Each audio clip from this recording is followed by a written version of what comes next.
Bien, mis hermanos, mis hermanas, que la paz que sobrepasa todo entendimiento reina en cada una de sus vidas. Bienvenido a El Río de Dios. Yo soy tu hermano y amigo, el pastor Carlos M. Rosalaguer, sirviendo como superintendente de distrito en la Iglesia Metodista Unida en la conferencia de Upper New York. Y para mí es más que un privilegio el que tú nos des, ¿verdad? Nos des esa licencia, ese permiso de compartir contigo tu jornada de fe.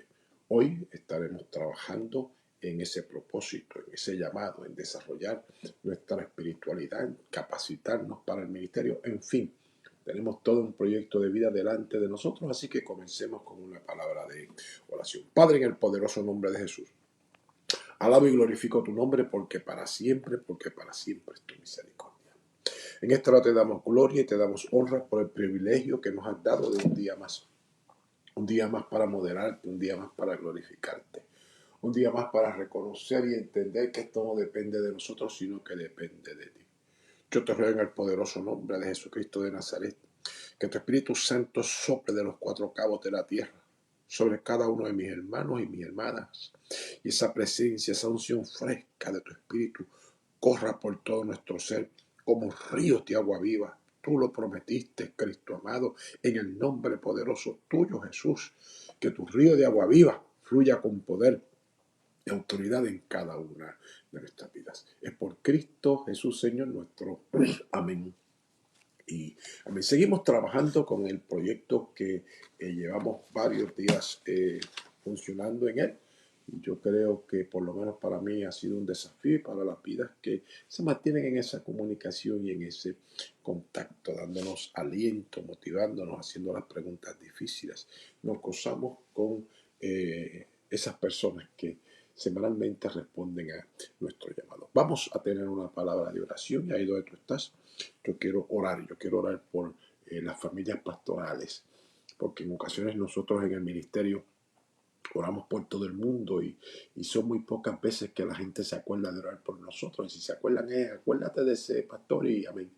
Así que ahí donde tú estás, quiero unirme en oración contigo, sabiendo que nadie nos llamó a algo fácil, que esto es complicadísimo, que hay mucha frustración, hay mucha decepción, hay mucho gozo, hay muchas horas largas, hay pensamientos que nos frenan, hermanos, pero qué bueno es saber que el Dios del cielo nos ha privilegiado con tener la capacidad de abrir nuestros corazones y hacer un espacio para la gente que Él compró a precio de sangre.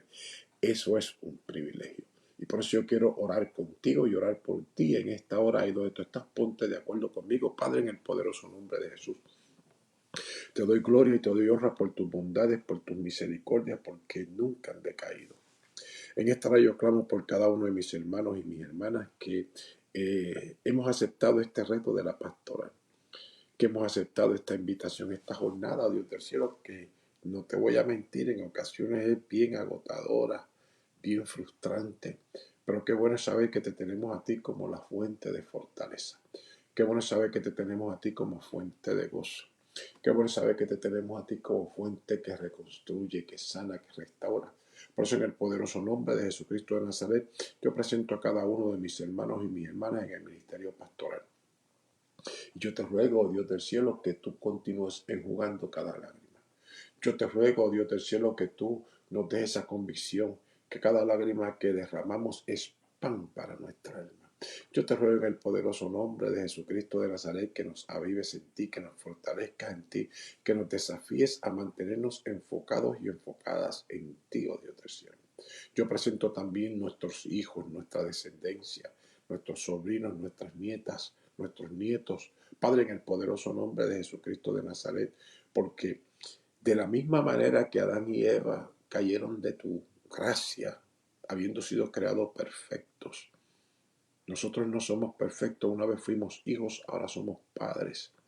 Y tenemos que reconocer y entender, oh Dios del cielo, que nuestra imperfección no es una excusa para deslizarnos de ti. Pero nos deslizamos de ti porque todos nos hemos apartado de ti de una manera u otra. Por eso te rogamos, oh Dios del cielo, que cumplas esa promesa, que tú eres el Dios de nuestra salvación, que tú eres el que nos encaminas en tu verdad y nos enseñas. Te rogamos en el nombre poderoso de Jesucristo de Nazaret que confirmes esa promesa. Nuestros hijos son tus regalos, son tu botín, es lo que pertenece a tu altar. ¿Quién te robará lo tuyo? ¿Quién podrá secuestrar lo tuyo?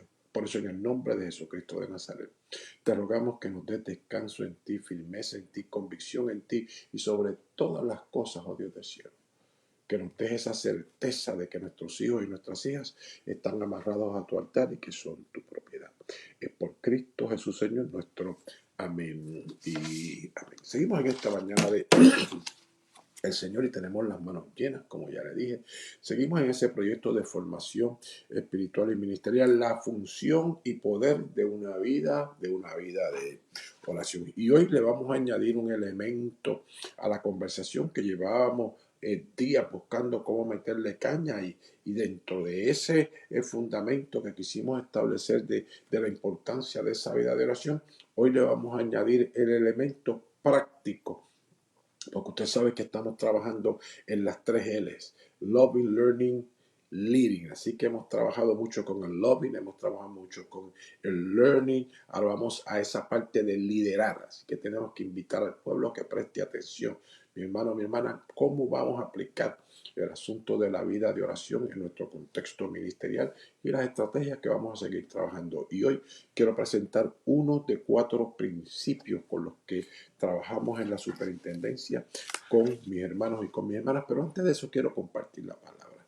Queremos compartir la palabra y ahí hacemos la transición a la parte de las estrategias de liderazgo. Hoy la palabra que tenemos en esta mañana de hoy se encuentra en el libro de el reformador Nehemías. Y en Nehemías capítulo número 1, a la altura del verso número 4, la palabra dice: cuando oí esto, me senté a llorar. De hecho, durante varios días estuve de duelo, ayuné y oré al Dios del cielo. Estas son las palabras de Nehemías el reformador. Y si hay algo que necesitamos nosotros como iglesia, como pueblo de Dios en este siglo XXI, en esta temporada, es entender la necesidad de ser reformados y ser reformadas en el Señor.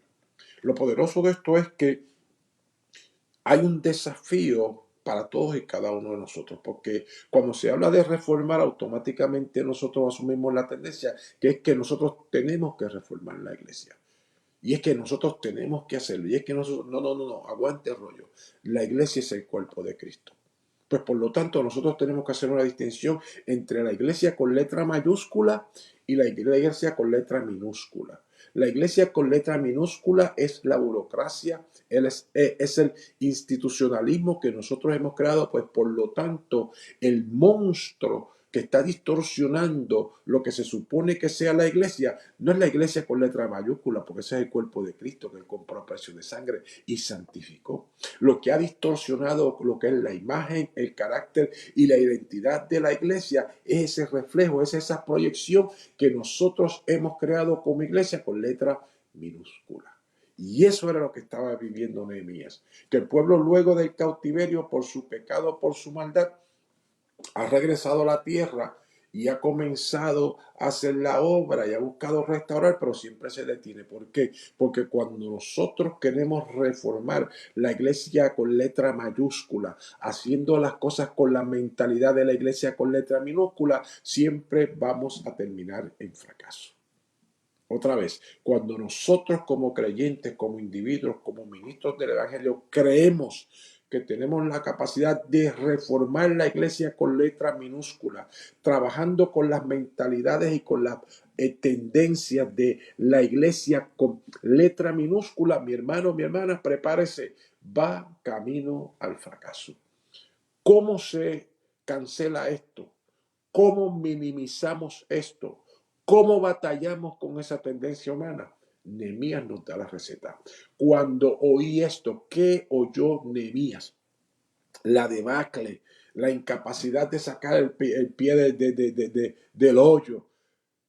El pueblo ya había regresado, pero no habían podido reconstruir. Todo todavía estaba quemado. Había un culto, pero era un culto que no servía. Hermano, era un desastre. Cuando Nehemías escuchó esto, entonces dice la Biblia que Nehemías dice: cuando oí esto, me senté a llorar. Número uno, cuando nosotros como ministros del Evangelio somos parte de un equipo, de un sistema que ha tratado de reformar la iglesia con letra mayúscula, con mentalidades de la iglesia con letra minúscula, y nosotros vemos el fracaso. No es momento de criticar, no es momento de señalar, no es momento de escribir nuestras 80, nuestras 90, nuestras 95 tesis y entonces creernos que ahora es que nosotros vamos a cambiar. No, no, no, aguante el rollo, mi hermano, mi hermana.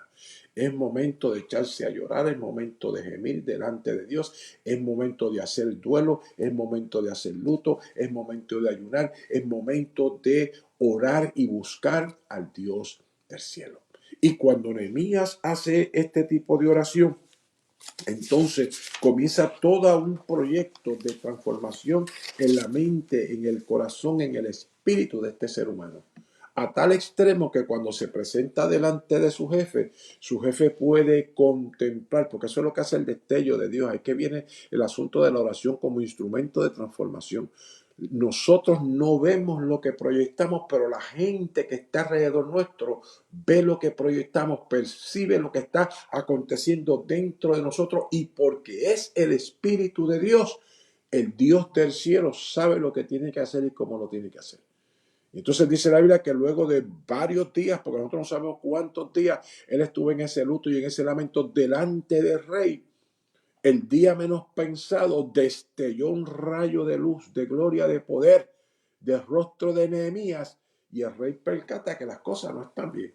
Y no solamente se percata que las cosas no están bien, sino que se atreve a hablar una palabra profética. No, tu sentimiento y lo que tú estás expresando no es enfermedad. Aquí hay una congoja que es más profunda. Y cuando Nehemías abre su corazón, este hombre que había conocido toda la historia del pueblo de Israel, del pueblo de Nehemías, de estos cautivos, a tal extremo que tiene a un cautivo como Nehemías, que es toda una descendencia familiar, sirviéndole la copa. No sé si usted puede entender eso. Este rey es heredero de un trono, pero entonces dentro de esa herencia también viene la familia de Nehemías sirviendo la copa al rey. Así que este hombre conoce de su fe, conoce de su religión, conoce de su tradición y conoce que Nehemías vive amarrado a la palabra. Y ahí es que le da la orden para salir a restaurar. Con esto digo, mi hermano, mi hermana, número uno, que nosotros como ministros del Evangelio tenemos que reconocer en la debacle que estamos como ministerio, como iglesia, con letra minúscula, tratando de hacer las cosas de la iglesia con letra mayúscula, con nuestras mentalidades y nuestras carnalidades institucionales y con nuestra burocracia. Eso es número uno. Número dos, que cuando nosotros nos movemos en este espíritu de Nehemías que ora, que gime, que llora delante de Dios, que ayuna, que busca el rostro de Dios, y ese destello surge de nosotros, lo primero que Dios va a movernos es a la creación de un equipo que sienta lo mismo, que perciba lo mismo. Todo avivamiento comienza por un solo individuo. Pero ese individuo tiene que tener la estamina, la convicción y la determinación de comenzar a agrupar las piedras vivas. ¿Por qué? Porque Dios no habita en templos hechos por manos de hombres. La iglesia con letra minúscula está acostumbrada al templo. La iglesia con letra mayúscula sabe que ella es el templo de Dios. Otra vez, la iglesia con letra minúscula, porque está acostumbrada a la burocracia y al institucionalismo, se mueve en un templo hecho por manos de hombres, en un sistema hecho por las mentalidades de los hombres, en una estructura compaginada y concretada por los hombres. Pero la iglesia con letra mayúscula sabe que ella es el templo de Dios, que donde yo llego, llega Dios, que donde yo me muevo, se mueve Dios, que cuando yo hablo, habla Dios, porque yo soy el templo de Dios. Y cuando Nehemías hace equipo con el rey, de inmediato el Dios del cielo sigue uniendo gente con el mismo espíritu. Esas son las piedras vivas de las que Pedro habla. Y cuando esas piedras vivas se unen, una piedra, dos piedras, tres piedras, el concreto, el cemento, el pegamento del Espíritu Santo nos convierte en ese templo vivo donde la llama del Espíritu Santo del Dios del cielo continúa avivando las otras piedras vivas. Y tercer lugar, una vez que nos movemos en esa dimensión de que somos piedras vivas, entonces comienza el proceso de reformar, de reconstruir, de restaurar, de renovar la intimidad del ser humano con el Dios del cielo. Y luego el resto es historia. ¿Qué quiero decirles con esto? ¿Qué quiero decirles con esto?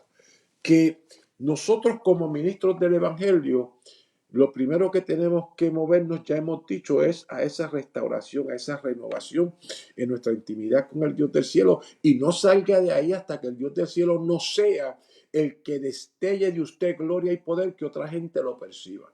No asuma que porque ayunó y porque oró media hora ya está preparado, ya tiene, no, aguante el rollo. Eso es iglesia con letra minúscula. Iglesia con letra mayúscula desafía a ese creyente a que se espere en el Señor. Esperé esperando. Así que hay que esperar con esa convicción de que Dios va a hablar, de que Dios se va a ver, de que Dios va a abrir las puertas. Y cuando Dios se mueve, cuando Dios abre las puertas, tiene que haber un creyente con gallardía y con determinación de preguntarle al Dios del cielo por cuál de las puertas que Él abrió es que yo me tengo que mover para glorificar su nombre. Y eso es redescubrir nuestra visión y nuestra misión. Redescubrir nuestra visión y nuestra misión como iglesia demanda que ese hombre de Dios preste atención al Dios del cielo para descubrir lo que ya Dios está haciendo.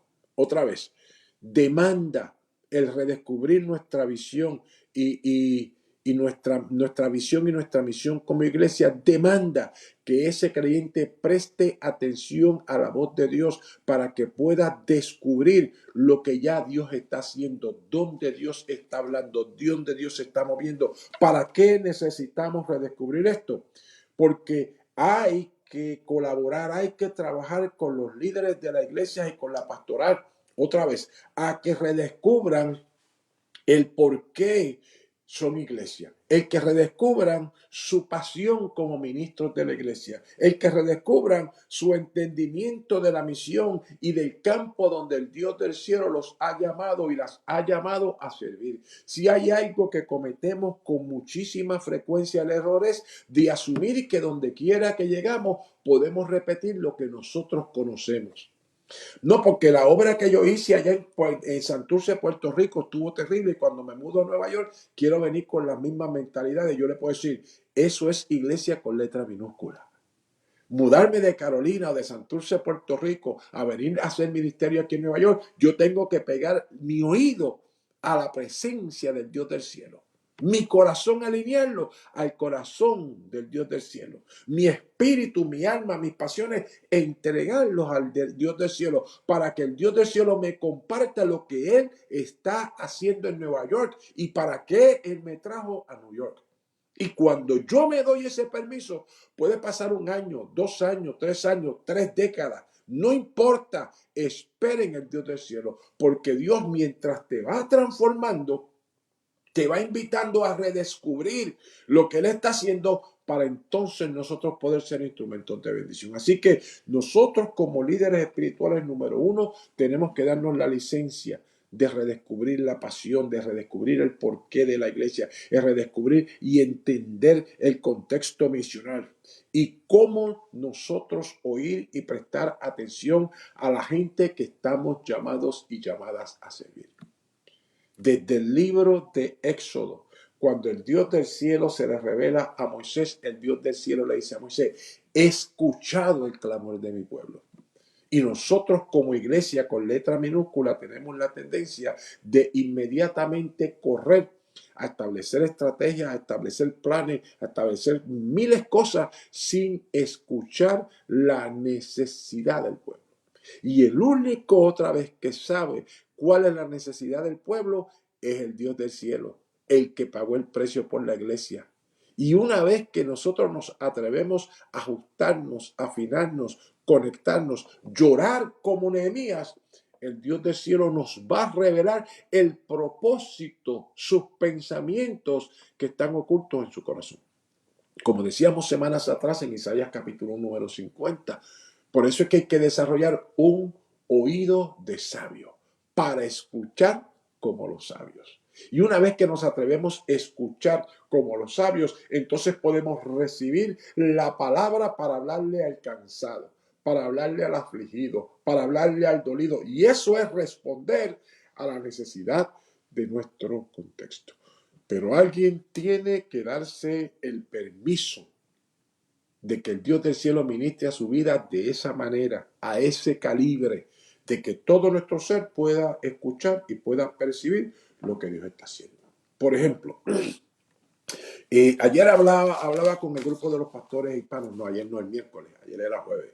Y el asunto es que les decía que dentro de esta dinámica que tenemos, toda esa parte oeste del estado de Nueva York, si usted corta desde Batavia, un poquito más arriba Medina, y sigue hasta la frontera con el borde con Pensilvania, toda esa parte oeste del estado de Nueva York es un campo fértil. Nosotros no tenemos ninguna iglesia hispana en esa área de Jamestown, de Orleans, de Dunkirk. No tenemos ninguna iglesia hispana y la comunidad hispana está creciendo. Pero entonces yo le digo a los hermanos, wow, hermano, ese campo está blanco. Necesitamos obreros, necesitamos obreras, necesitamos gente para enviar. Y es muy fácil nosotros salir a hiring, a contratar gente. Pero una cosa es contratar a gente y otra cosa es reclutar a la gente. Y eso es lo que el Dios del cielo nos enseña, por lo menos yo percibo que me enseña con Nehemías. Que Nehemías sabe que hay un trabajo que hacer. Pero entonces él no puede salir a contratar gente.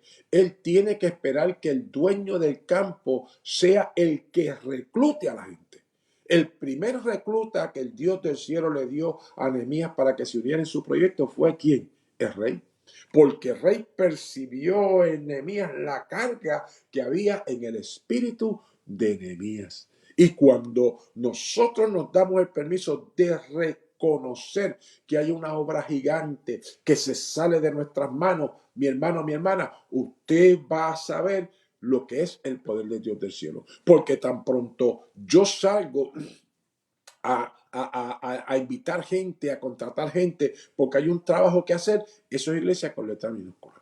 Pero cuando yo me atrevo a orar y esperar que el dueño de la obra sea el que revele, el que él ya le ha alineado el corazón, el que ya Dios ha sembrado en ese espíritu, en esa alma, que colabore, que se entregue, que entienda el porqué de la iglesia, la cosa cambia. Tenemos mucha gente que sabe qué tiene que hacer. Tenemos mucha gente que sabe cómo lo tiene que hacer, pero tenemos muy poca gente que sabe el por qué hay que hacer las cosas como la iglesia con letra mayúscula. Y esa iglesia con letra mayúscula otra vez comienza en una comunidad de fe donde hay hombres y mujeres que han adiestrado todo su ser a escuchar la voz de Dios. Y una vez que han adiestrado todo su ser a escuchar la voz de Dios del cielo, también han sometido todo su ser a ese proceso de discernir y de moverse en la voluntad del Dios del cielo. Escuchar a Dios, percibir a Dios, entender a Dios, pero permitirle al Espíritu que nos procese para aprender a hacer la voluntad de Dios de manera que Dios sea glorificado. Así que Nehemías, por lo menos a mí me regala este modelo totalmente complicado de redescubrir el propósito de el por qué era necesario reconstruir a Jerusalén, del por qué era necesario reconstruir la adoración, del por qué era necesario darle paz, darle convicción, darle seguridad a ese pueblo. Número uno, ¿por qué? Porque había una promesa del parte de Dios del cielo de restauración. ¿Por qué? Porque había una promesa del Mesías que todavía no se había cumplido y ese pueblo se tenía que levantar literalmente de las cenizas. El profeta Jeremías dijo que luego de la cautividad Dios sanaría el corazón del pueblo. El profeta Ageo dijo que la gloria postrera sería mayor que la primera. Hay un porqué, pero ese porqué se descubre en el secreto de Dios y no en el institucionalismo. Y Nehemías, con su oración, con su desafío que nos presentó a cada uno de nosotros y de nosotras, cuando clama en ese capítulo número 1, cuando dice la Biblia que Nehemías se tira a orar, se tira a gemir, se tira, hermano, en ese dolor, si usted me da ese permiso para describirlo de esa manera, en ese dolor interno, emocional, espiritual, se mete a orar y se mete a gemir para que el Dios del cielo le conceda el privilegio de conocer el corazón de Dios. Y una vez que Dios nos revela su corazón, hermano, el resto es historia. El resto es historia porque de ahí es que nos movemos a la dimensión de nosotros ser transformados en el Espíritu del Dios del cielo para que entonces poder ser que capacitados e instruidos y empoderados para realizar esa obra de reforma, de transformación. Pero número 1, como dijimos hace un momento, tenemos que darnos el permiso de redescubrir el porqué de la iglesia, el redescubrir la pasión de la iglesia, el entender la misión y el campo donde el Dios del cielo nos está llamando a hacer misiones. Y número 4, tenemos que darnos el permiso de escuchar, de prestar atención a la gente que el Dios del cielo nos está llamando a servir, a restaurar, a renovar en ese nuevo campo, ministerial. Ahí donde tú estás, mi hermano o mi hermana, quiero invitarte a que te unas a mí y renovemos nuestro pacto con el Señor como hacemos todas las semanas. Yo por lo menos vivo en ese desafío y en esa invitación. Y vivo convencido que mi Dios es un Dios de pacto. Y porque el sol y la tierra, el cielo y la tierra no pasarán, el cielo y la tierra pasarán, mas su palabra no pasará ciertamente. Dios estableció el sol y la luna para los tiempos para mí. Y yo tengo que someterme a esa gran verdad, que todos los días necesito ser renovado en el Señor. Y en Hebreos capítulo número 10, versos 15 al 17, la Biblia dice de la siguiente manera. Déjame ver cómo yo puedo poner esto aquí. Hebreos capítulo 10, versos del 15 al 17 dice, y nos atestigua lo mismo el Espíritu Santo. Porque después de haber dicho, este es el pacto que haré con ellos. Después de aquellos días, dice el Señor, pondré mis leyes en sus corazones y en sus mentes las escribiré. Añade, y nunca más, en su mente y la escribiré, añade, y nunca más me acordaré de sus pecados y transgresiones. Amén y amén. Así que mi hermano, mi hermana, ahí donde estás, quiero invitarte a que te unas a mí y tengamos esa oración de pacto.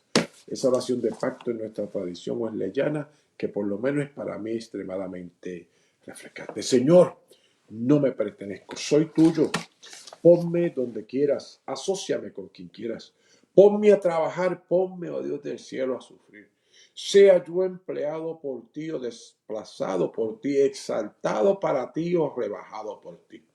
Haz que yo esté lleno, haz que esté vacío. Haz que tenga todo, Señor, haz que tenga nada.